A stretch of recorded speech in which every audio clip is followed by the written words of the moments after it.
وینا تنه بکی قاشو جمرد بیجید بیزه و چکی وانا بن عرض بکم اغلم بافتا نکاری بود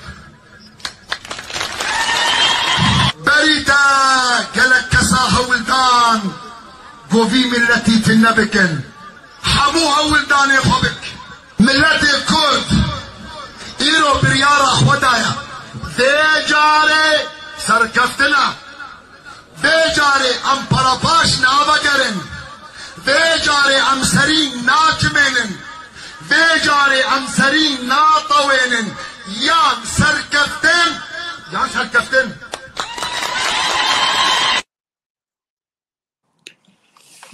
Evet, bugün böyle bir farklı açalım alternatif bakışı dedik. İlki Ahmetspor'un maçıydı. Son haftalarda Ahmetspor maçlarında o güzel seyirci, Ahmetli seyirci Kinem diye bağırıyor. Yani biz kimiz diye bağırıyor. Karşı tribünler bizler Kürdüz diye cevap veriyor. Bu beni tabii çok heyecanlandırıyor doğrusu izlediğim zaman. Ahmetspor gerçi bu sene çok iyi futbol oynamıyor ama seyircisi muhteşem. İkincisi de Şeyh Gaznevi'nin Rojava'da Güneybatı Kürdistan'da yaptığı bir konuşmaydı. Bu hafta daha geçen hafta bir konferansını izledim. Sevgili dostum Şaro Garip'le Yaşar Abdülselamoğlu'nun düzenledikleri, organize ettikleri Kürt akademisyenlerin organize ettiği bir konferans vardı. O konferansta bir de şöyle bir cümle kurdu. Dedi ki Arap, Fars ve Türk Müslümanlığı kardeşlik çağrısı yapıyor. Ama o kardeşlik çağrısının içerisinde biz yokuz. Kürt Müslümanlığı eşitlik çağrısı yapıyor. Böyle bir cümlesi oldu. Onu da çok beğendim. Bugün 21 Ocak 2025 Salı Alternatif Bakış'a hoş geldiniz. Şimdi bugünkü iki konuğum vardı. Bildan Tanrıkulu arkadaşımız, dostum rahatsızlandı. Rahatsızlandığı için bugünkü programa katılamıyor. Diğer konuğum Cano Ahmedi. Cano Ahmedi aynı zamanda PVK Kürdistan Yurtseverler Partisi'nin Genel Başkan Yardımcısı. Doğru diyorum değil mi Kekcan? Evet, doğru. Evet. Peki. Hoş geldin Kekcano. Hoş bulduk. Teşekkürler. Herkese iyi akşamlar diyorum. Nasıl gidiyor? Ahmet, havalar nasıl? Teşekkürler. Ahmet, her zamanki gibi havalar iyi. Kürtlerin genel anlamda işte gidişat idare ediyoruz. Hep idareye binmişiz, o idare alametine. Bir yürüyüp gidiyoruz. Bakalım nereye kadar. Ama evet, umarım ki daha güzel günlere hep birlikte varacağız. Peki. Şimdi siz nasılsınız? Vallahi iyidir yani işte böyle Vildan'ı merak ettim biraz. Bu arada Vildan'ın arkadaşına da geçmiş olsun dileklerimi iletiyorum. Gönül istedi beraber program yapalım ama rahatsızlanmış. Acı şifalar diliyorum kendisine. Öyle oldu. Ben de geçmiş olsun diyorum. Vildan arkadaşın düşüncelerine ihtiyacımız var. Tecrübesine ihtiyacımız var. Umarım kısa zamanda iyileşir. Başka programlar yaparız. Şimdi evet, Trump biliyorsun iktidarı devraldı. İktidarı devralırken yaptığı konuşmadan şöyle notlar aldım ben. Onlara bir bakalım istersin önce. Ondan sonra üzerine ekleyecek bir şeyimiz varsa, konuşacak bir şeyimiz varsa konuşalım. Trump biliyorsun MAGA diye adlandırılan, yani MAGA kısaltılmış haliyle MAGA denilen bir dönemi açtığını iddia ediyor.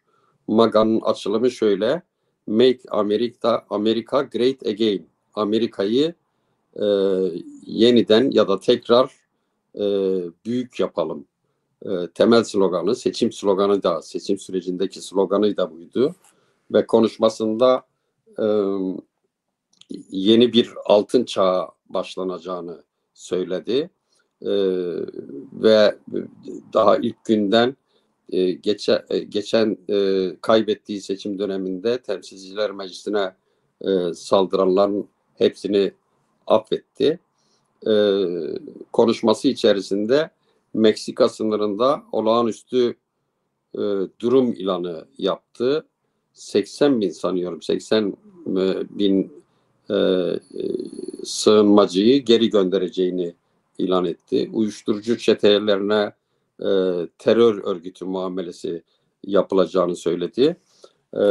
Yabancı devlet düşmanı statüsünde sayacaklarını, onları yabancı devlet düşmanı statüsünde sayacaklarını söyledi.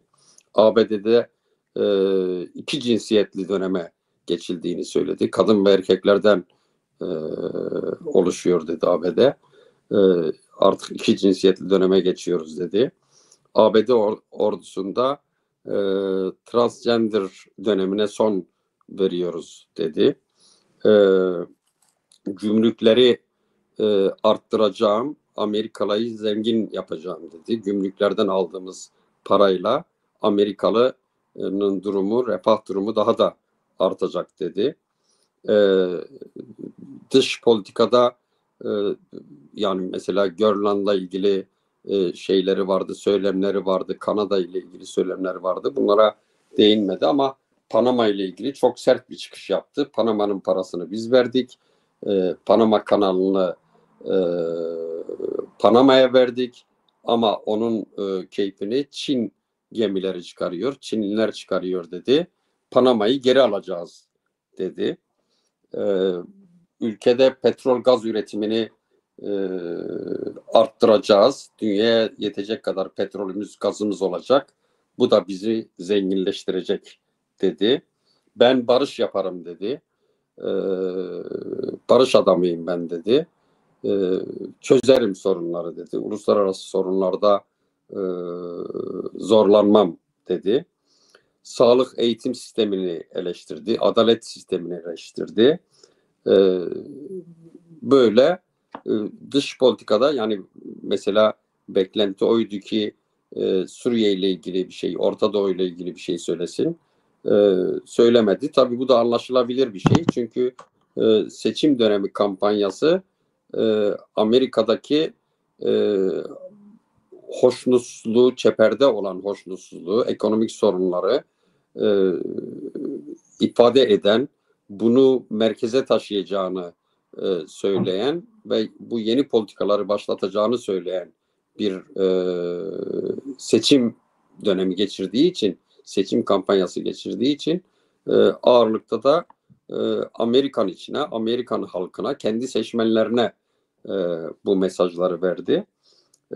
Tabii bu arada ilginç bir şey, onur konuk, yani şeyin en önemli konukları, o ön sırada oturan konuklar arasında Apple'ın, Facebook'un, Amazon'un, TikTok'un sahipleri oturuyorlardı. Bu da ayrı bir mesaj tabii. Onları öne çıkaran, onlara değer veren bir şey yaptı. Şimdi Trump'la ilgili bir belirsiz bir öngörülemezlikten bahsediliyor. Ama öngörülebilir şeyi şimdiden söyleyebiliriz. Trump dünyada yeni sağ bir dalganın ateşini daha fazla arttırdı. Zaten böyle bir gelişim vardı, böyle bir süreç başlamıştı. Bunu daha da etkileyecek ve geliştirecek bir dönemi açtı diyebiliriz. Ekonomide Amerikalı'yı çok güçlü yapacağım dedi. Böyle bir dönemi açtı. Sen ne diyorsun Kekecan? Bu izledin mi dünkü Doğrusu söylemek gerekirse Trump'ın gelişi yani bir önceki sürecinde de biliyoruz deli dolu ve yıkım ekibinin başı gibi davranarak şey yaptı. Kongre salonunu basanları zaten gelir gelmez affetmesi. Açılış konuşmasındaki o mega Amerikan vurgusu, altın çağ hikayesi. Bunlar bütün onları gösteriyor ki önümüzdeki süreç dünyada genelde yeni bir süreç başlayacaktır. Bu süreçte biraz teknolojinin imkanlarıyla birlikte biat etme, güçlü ve güçsüzün çatışması temelinde 100 yıl önceki yarım kalmış pazarların paylaşma noktasında Amerika bu sefer İngiltere, Rusya ve Çin karşısında ciddi anlamda ben varım ve sahadayım diyerekten büyük birader rolünü oynamaya çalışacaktır.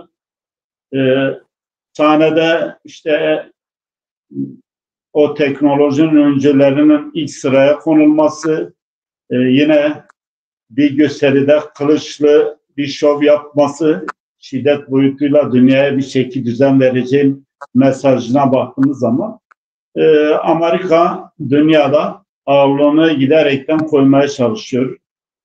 Barış derken tabii ki bana göre yani biraz da karşısındakilerine biat temelinde bir çağrı yapıyor. Ben o kudretteyim diyor. Ben o gücü kendimde bulabiliyorum. Barışı sağlayacağım. İşin doğrusu dünyada yani insan kaçakçılığından tut, narkotik suçlar ve vekalet savaşının bir bütün o organik ilişkilerine baktığımız zaman dünyada bir vekalet savaşı zaten son 20 yıldır hatta 30 yıldır devam ediyor ama son yıllarda giderekten bizim bölgemize daha da hızlandı. Bu da 100 yıl önceki o masa başı paylaşımlar, masa başı harita çizmelerin yeniden gündeme geldiğini, yeni haritaların çizileceği, yeni pazarlar oluşturulacağı, bölgede oluşan ya da baş göstermeye başlayan emperyal devletlerin giderekten bunların biraz dizayn edilmesi gerektiğini, Amerika'da, İngiltere'de diğer uluslararası o koalisyon güçlerine oluşan güçlerde bunu teyit ediyorlar. Buna baktığımız zaman önümüzdeki günlerin biraz çetin geçeceği. Burada sorun hani herkes kendi penceresinde bakıyor ya da Kürtlerin deyimiyle diyor herkes sermir Yahudi. Bizim de Kürtlerin ne yapacağı noktasında ya da bunun Kürtlere yansıması ne olacak noktasında önemli olan öyle bir soru önümüze çıkıyor. Bu sorunun cevabı da bize yani Kürtlerin bir bütün olarak üzerinde düşünmesi gerekir ve ulusal bilinçle o milli perspektifle bir çözüm yolunu bulması gerekiyor. Bu son süreçlerdeki atılan adımlar, tartışmalar, Kürtler arasındaki ilişkiler boyutu da zaten böyle bir süreci zorunlu kılıyor. Evet. Evet. Peki ne bölgeyle ilgili ne bekliyorsun? Bölgeyle ilgili politikalarıyla ilgili kafanda bir şey var mı? Yani Orta Doğu'ya yaklaşımı nasıl olacak? Biliyorsun yönetimi Trump yönetimi daha çok pro-İsrail bir kabine oluşturuyor. Pro-İsrail danışmanlar seçti. Ve bunların bölgeyi çok ciddi etkileyeceği söyleniyor. Sen ne diyorsun bu konuda? Yani doğrusu Amerikan devletinin yani bir iktidara gelen bütün partileri yani cumhuriyetçiler olsun, demokratlar olsun bir görünen o Dışişler Bakanlığı'nın yürüttüğü bir politika vardır. Uluslararası bir genel geçer kabul görünen politikaları. Bir de bunu dışında bildiğimiz Pentagon'un stratejik Amerikan o derin aklını yürüttüğü bir politika var. Şimdi bizim bölgeden nasıl etkisi olacak Kürtler ya da bu bölge devletleri üzerinde, işin doğrusu Trump'ın kişiliğinde ve oluşturduğu ekibin yapısına baktığımız zaman belirsizlikler var. Yani net bir öngörüde bulunamıyoruz. Çünkü her an farklı davranışlarda bulunabiliyor. Bir önceki döneminde de yine Rojava'daki gerek Serekaniye olsun, gerekse Afrin'in işgali konusundaki gösterdiği tepkiler, zizaklı duruşları, dolayısıyla biraz temkinli konuşmamızı gerekiyor. Ama sizin de belirttiğiniz gibi kabinenin büyük çoğunluğunun İsrail'e yakın ya da İsrail'in genel çıkarlarını gözetleyecek şekilde böyle bir profile sahip olmaları bölgede de ciddi anlamda bir değişim dönüşümünü getireceğini düşünüyorum. Yani bunu özellikle zaten şu anda Suriye'deki kaos ortamı, iç savaş giderekten belli bir süre daha bu şekilde devam eder. Çünkü orada ciddi anlamda bir cihadist ve çete artıkları olan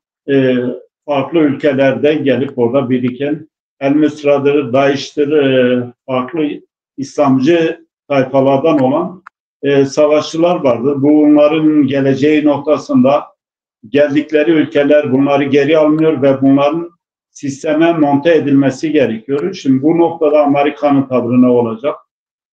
Diğer yanda İran'ın o hegemonyacı anlayışı her ne kadar bir darbe aldıysa İsrail'in bu son hamleleriyle birlikte, ama yine de İran hala bölgede emperyal amaçlarını güden bir devlettir. Onun yanı sıra yine Rusya ile İran'ın arasındaki o stratejik anlaşma bir nevi Amerika'ya karşı bir duruş gösterme. Çin ile Amerika arasındaki ekonomik çıkarlara baktığımız zaman, pazar paylaşımı noktasındaki sorunlara da baktığımız zaman Amerika'nın bu süreçte biraz daha radikal müdahalelerde bulunabileceğini düşünüyorum.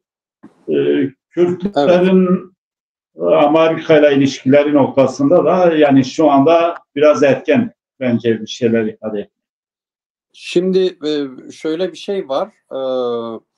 Mesela bu Quint ülkeleri denen bu Suriye'deki sorunların başladığı zamandan itibaren bu Amerika, İngiltere, Fransa, İtalya, Avrupa Birliği delegasyonları ve Amerika'dan oluşan bir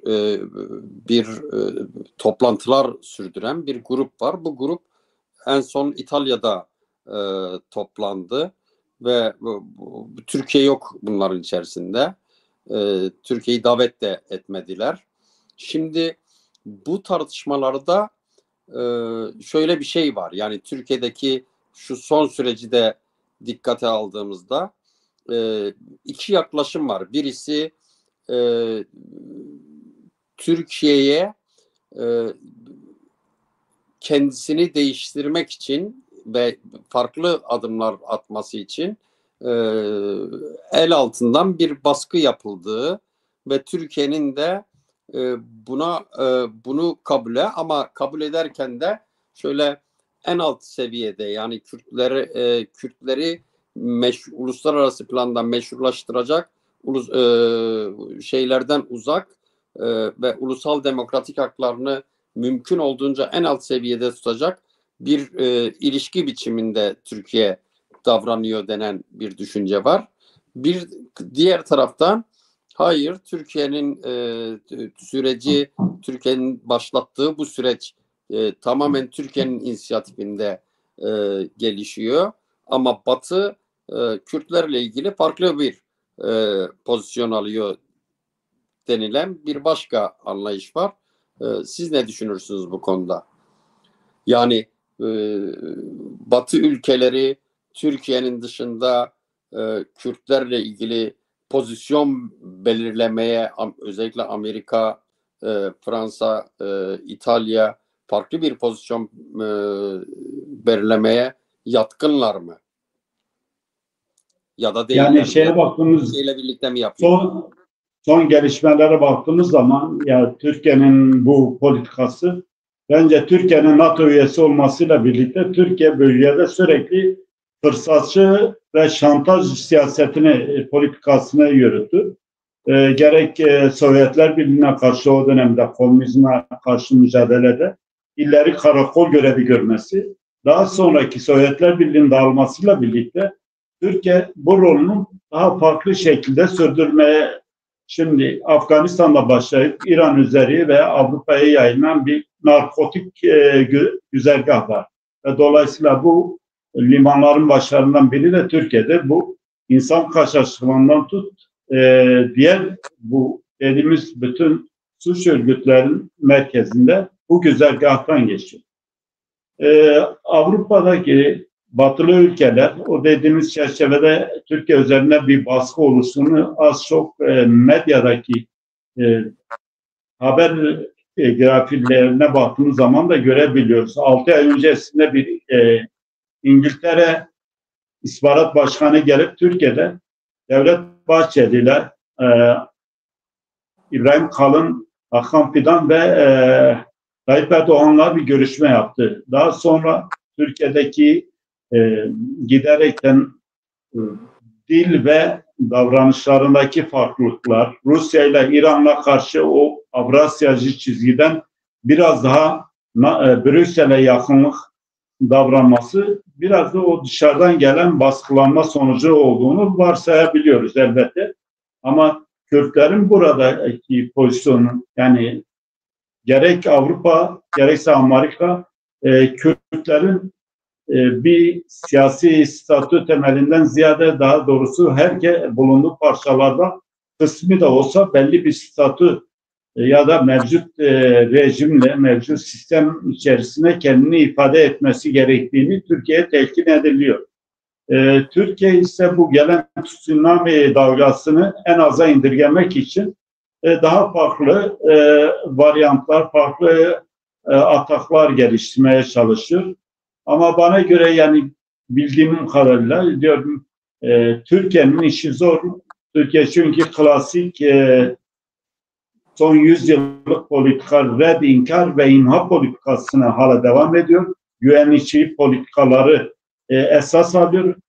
Türkiye'nin bu yaklaşımı doğal olarak da Amerika veya da Avrupa'daki batılı güçler çıkarlarıyla bir yerde oluyor, çelişki yaratıyor ve bunlar beraberinde bir çatışma olmasa bile bir takım gerginliklerin doğuracağına varsayıyoruz. Evet, peki. Şimdi sizin genel başkanınız da bir sanıyorum bir yazı yazmıştı. Sonra Kürt kamuoyunda da bir böyle bir basınç da oluştu. Mazlum Abdi ile, yani Barzani sürece müdahil olmalıdır, sürece gereken desteği sağlamalıdır diye bir yazı yazmıştı sanıyorum. Değil mi Kek Mustafa? Evet, doğrudur. Evet. Şimdi Mazlum Abdi ile Mesut Barzani buluştular. Rejiye rica etsem, bir tweet vardı o konuda. Amerikalıların bir tweet'i. Amerikan Yakın Doğu bürosu bir tweet attı. Bu tweette diyor ki Amerika Birleşik Devletleri Kürdistan Demokrat Partisi Başkanı Mesut Barzani ile Suriye Demokratik Güçleri Komutanı Mazlum Abdi arasındaki 16 Ocak toplantısını memnuniyetle karşıladı. Kürtler arası diyalog Suriye'de kapsayıcı bir siyasi geçişi desteklemede kritik bir rol oynayabilir. Evet, böyle bir tweet attı. Bu tweetten de anlaşıldığı gibi Amerikalılar da biliyorsunuz daha önce Fransızlar da devreye girmişlerdi. Kürt örgütlerinin birleşmesini Suriye'deki geçiş döneminin birleşik bir Kürt gücüyle daha rahat, daha güvenilir atlatılabileceğini düşünerek Kürtleri, Kürt örgütleri arasında birliğin sağlanması doğrusunda çabaları vardı. Belli ki Amerika'da bu işte aktif yer almış. Biliyorsunuz Mazlum Abdi'yi de Amerikan helikopterleri götürüp getirdiler. Sizce bu görüşmeden, yani Kürt halkı çok tabii bunu coşkuyla karşıladı. Gösteriler oldu. Sokaklara çıktılar Kamışlı'da. Bu durumu kutladılar. Kürtler arasında memnuniyet yaratan bir şeydi. Anlaşılıyor ki uluslararası camiada da memnuniyet yaratan bir şey. Fakat şöyle bir iddia var. Türkiye'nin de bu görüşmeden önceden haberi vardı ve Türkiye'nin de onayı vardı. Siz ne düşünürsünüz bu konuda? Yani bu konuda tarafların açıklamaları da oldu. Biz onlara da baktığımız zaman yani Amerika'nın zaten Kerkük'ün işgalinden sonraki tavrı az çok bu çerçevede, yani daha önce de kaç kez özellikle YNK ve KDP açısından ifade ettiler. Biz güçlü bir Irak'ı ve güçlü Birleşik Kürdistan'ı istiyoruz. Kendi aralarımızdaki sorunları çözün.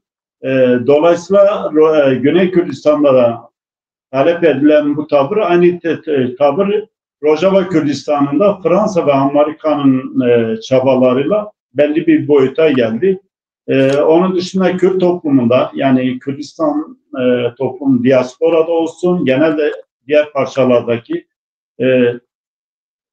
birlikte davranma, ulusal perspektifi öne çıkarıp ulusal reflekslerle hareket etme talebi giderek de arttı. Bunun bir örneği olarak da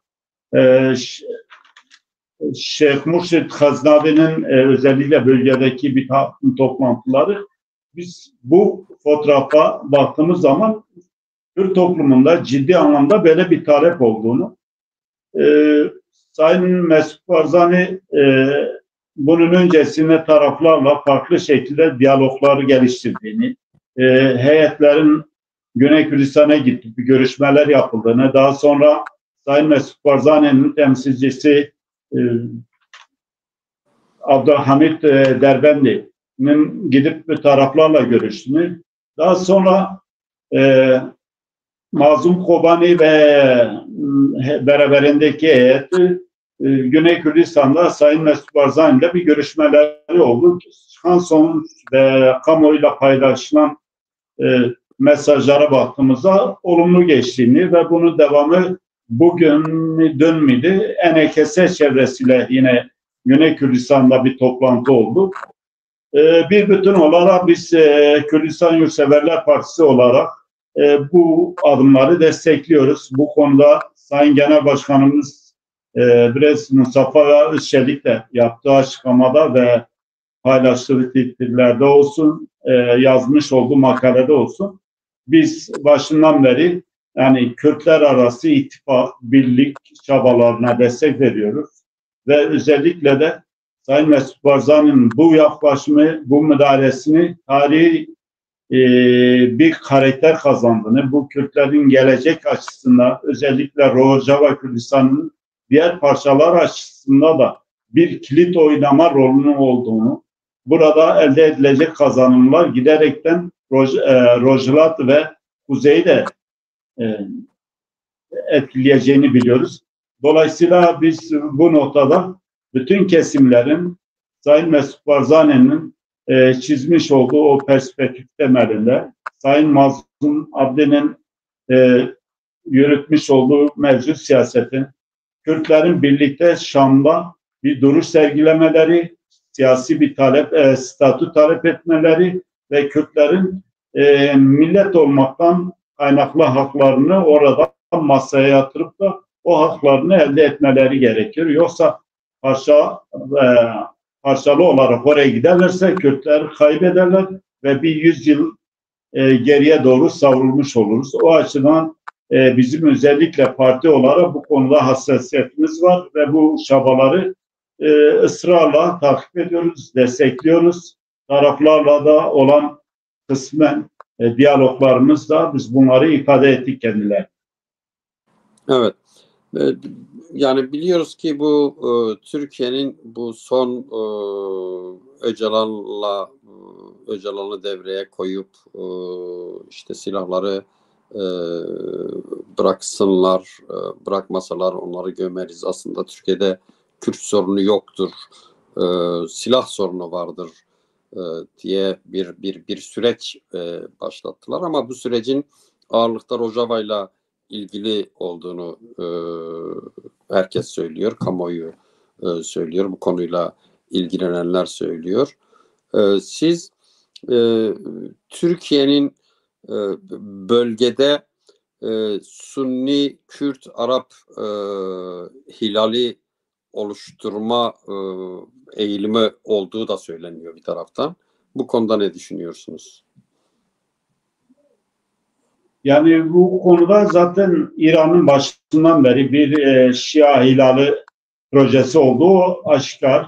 Türkiye'de buna paralel Türkmeneli hilali adı altında ya da ne Osmanlıcılık üzerinde özellikle Kürdistan coğrafyasında giderekten gücünü artırmaya ve kalıcı olmaya çalışıyor. Bunu Kürtlere bir takım haklar vererek mi, yani ya da Kürtlerin orada otonom yerel yönetimlerde güçlenme, böyle bir şey yaparak mı, yoksa daha aşağıdan özellikle Türkmenleri güçlendirecek, belki bir demografik değişim şeyi de var, yani demografik değişimi de zorlayan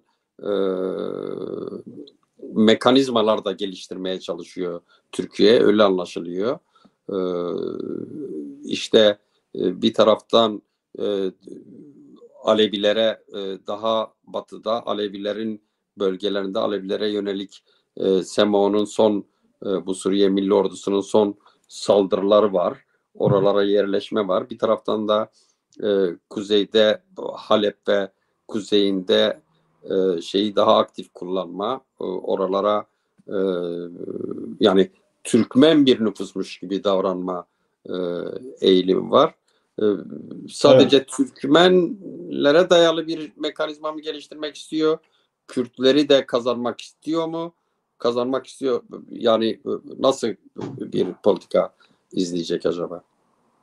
Ya Türkiye'nin son siyasetine baktığımız zaman son yıllarda özellikle Afrin, Serekaniye, Cerablus'u, o Hatay ki politikalarına baktığımız zaman Afrin'de zeytin ağaçlarına kadar yerinde sökülüp demografinin değiştirildiği, nüfusun alabildiğine, Kürtler orada %91 Kürt nüfusu hakimken şu anda %20'ler civarına düşürülmüştür.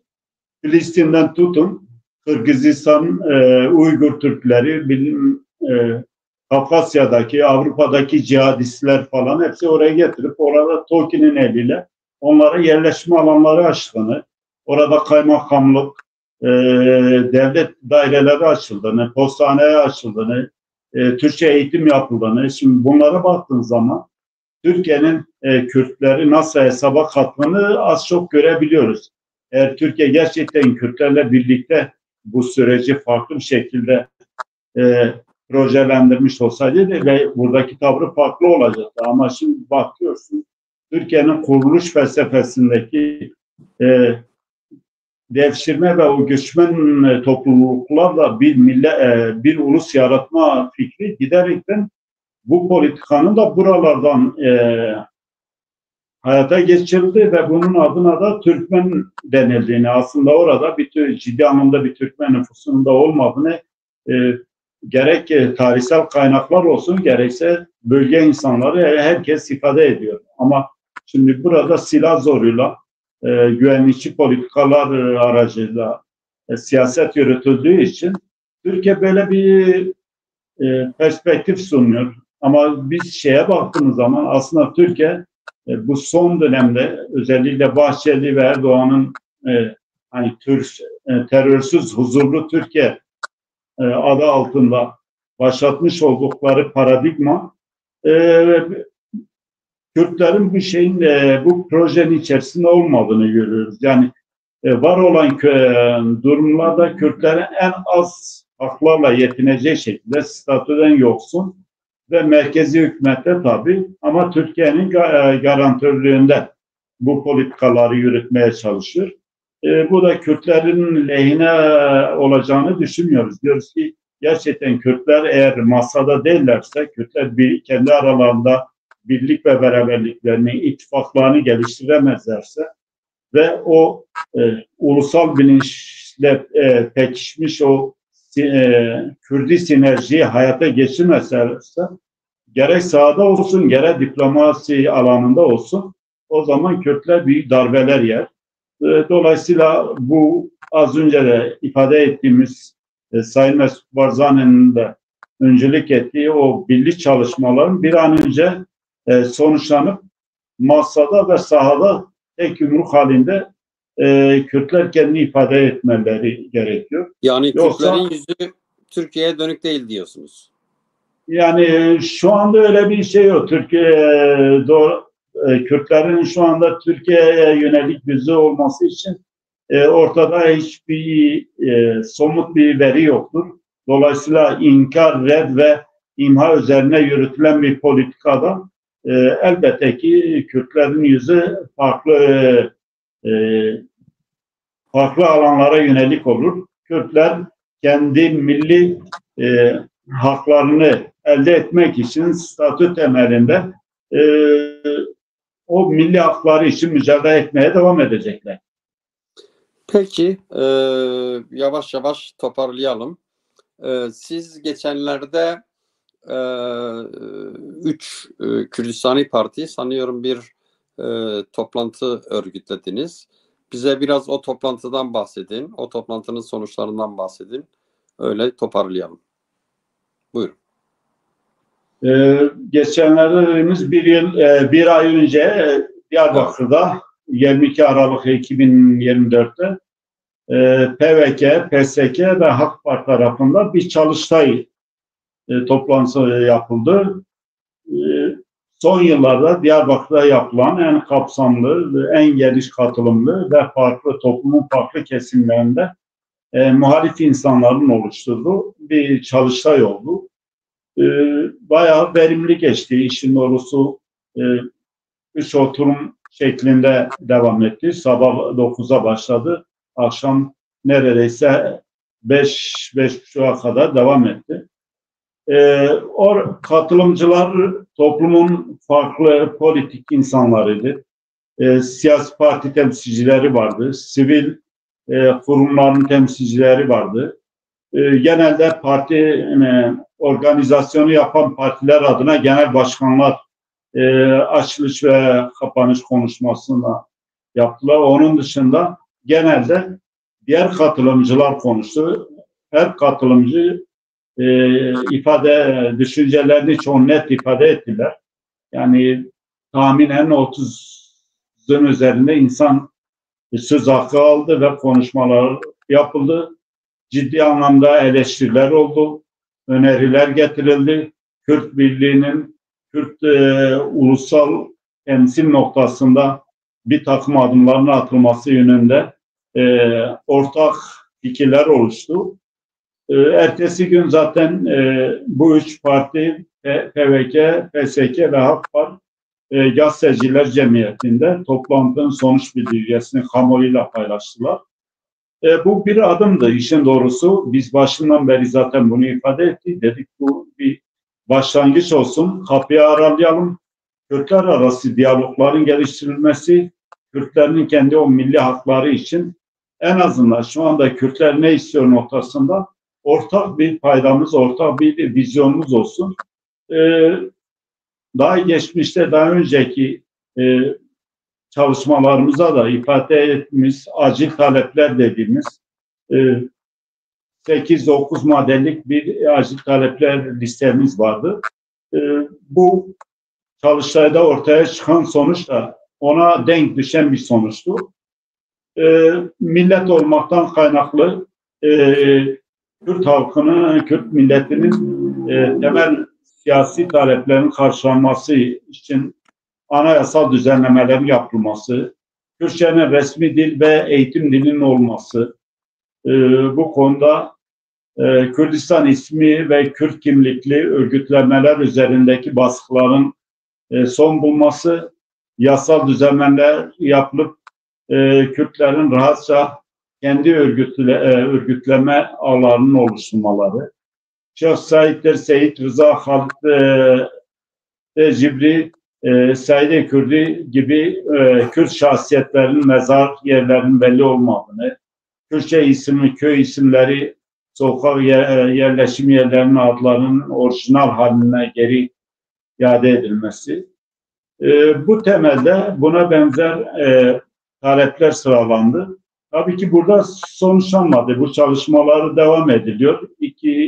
Biz bunu iki koldan yürütmeye çalışıyoruz. Bir, Kürtlerin temsili noktasında, uluslararası muhataplı noktasında olsun, gerekse ülke içerisinde kendi işimizde ve süreci takip etme açısından bir Kürt toplumunun bütün kesimleri, partiler, kanaat önderleri, sivil kurumlar, aşiret liderleridir.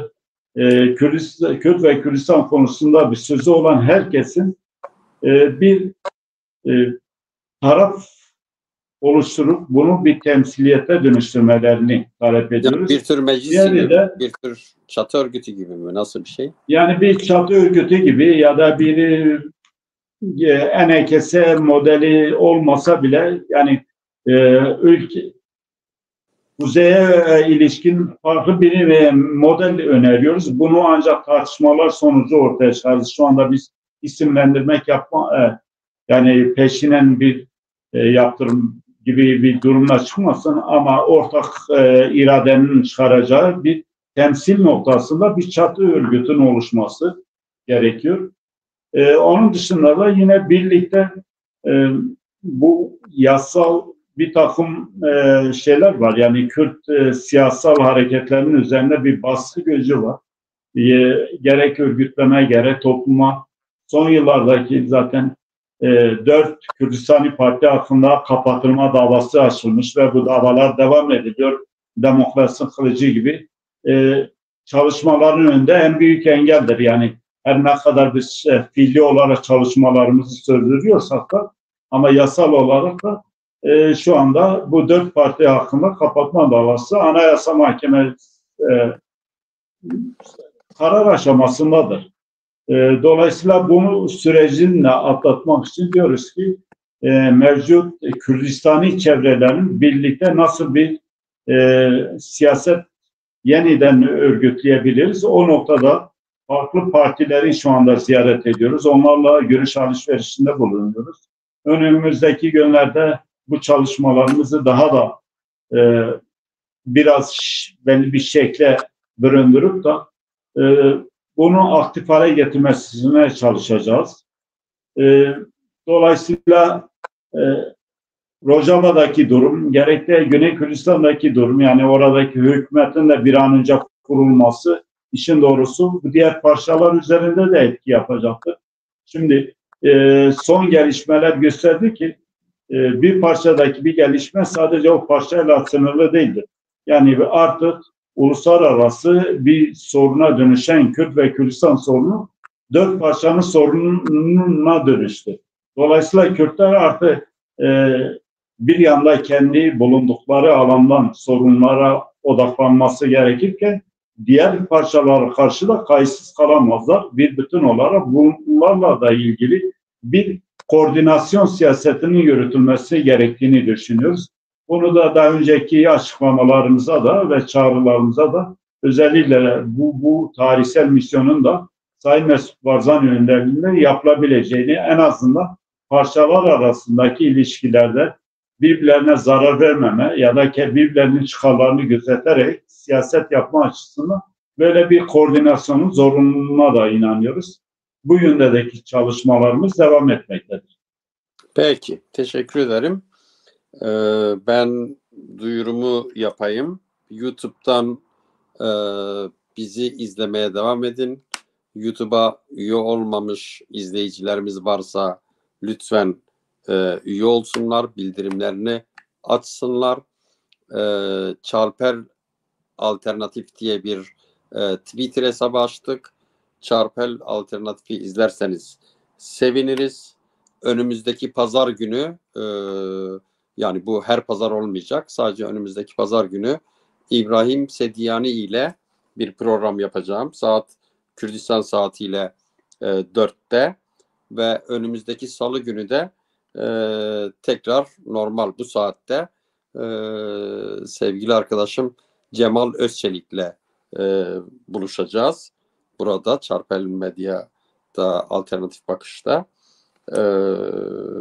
Benim duyurularım bunlar. Son sözünüzü alalım. Seyircimize veda edelim. İzleyicimize. Yani kısaca ben şunu söyleyeyim. Yani şu anda Türk toplumunda iki ana eksen mevcuttur. Bir, kesim diyor genişleyerek Osmanlı emellerimizi hayata geçirerek büyüyelim diyorlar.